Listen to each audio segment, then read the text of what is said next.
Salam tout le monde, bienvenue sur votre chaîne d'actualité Maroc 24. N'hésitez pas à vous abonner à la chaîne et à activer les notifications afin d'être informé à chaque nouvelle vidéo publiée.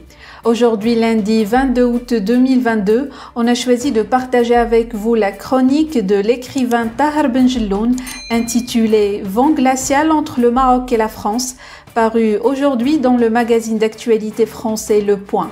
Dans sa chronique, l'écrivain Tahar Benjelloun expose l'obsession d'Emmanuel Macron par l'Algérie et le statu quo de la France vis-à-vis du dossier du Sahara marocain qui devient une anomalie par rapport à l'évolution positive de Madrid, Berlin, Lisbonne ou Amsterdam ces derniers mois. Je vous laisse avec la chronique de l'écrivain Tahar Benjelloun. Apparemment, ni le président Emmanuel Macron, ni son ministre de l'Intérieur, Gérald Darmanin, n'ont conscience de la détérioration des relations entre la France et le Maroc.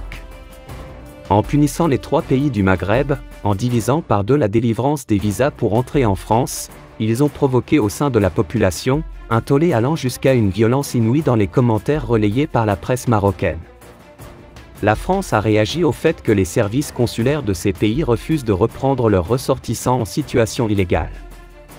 D'après ce que m'a affirmé M. Chakib Ben Moussa, alors ambassadeur du Maroc en France, le Maroc n'a jamais refusé de rapatrier ces clandestins, mais la police française lui envoie souvent des personnes algériennes ou tunisiennes dont il ne peut pas s'occuper.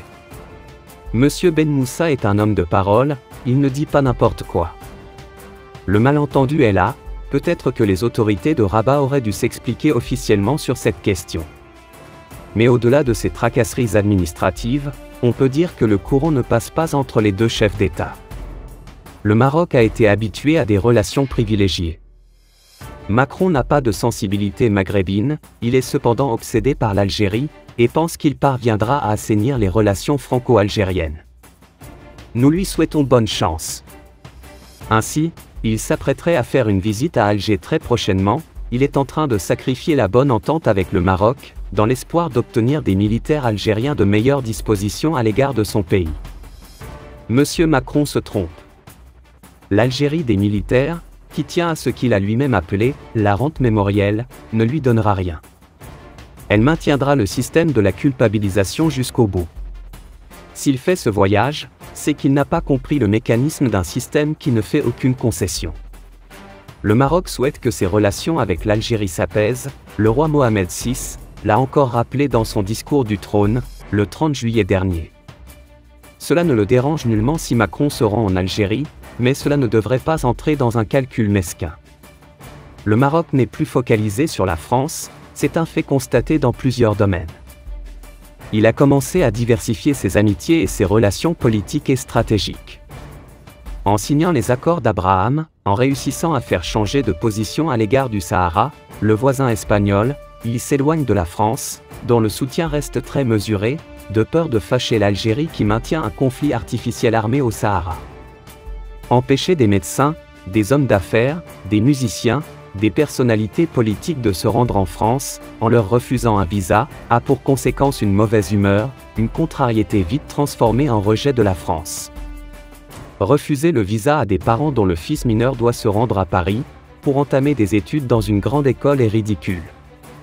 Le père occupe un poste important dans une grande banque, la mère est médecin, chef de service dans un hôpital. Ces deux personnes ne viennent pas en France pour travailler ou pour devenir des clandestins. Ils souhaitaient juste aider leur fils qui n'a que 17 ans à s'installer à Paris. Contre la loi du talion. Des exemples de ce type abondent. Des Marocains demandent au Maroc d'appliquer la réciproque aux voyageurs français, de répondre à la punition par une autre décision aussi injuste.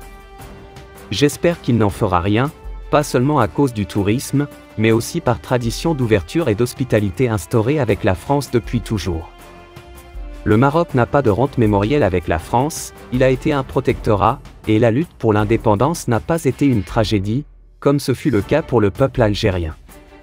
Il n'y a pas de raison pour que les relations actuelles, de bras de fer, se transforment en coopération traditionnelle sans punition ni rappel à l'ordre. La France reconnaît l'aide que lui apportent les services marocains dans la lutte contre le terrorisme. Il n'est pas question de cesser cette collaboration importante, à cause de quelques visas refusés à des Marocains qui ont besoin de se rendre en France. Voilà, la chronique de l'écrivain Taher Benjeloun arrive à sa fin. Pour rester informé, je vous invite à regarder les vidéos Maroc 24 qui s'affichent sur votre écran.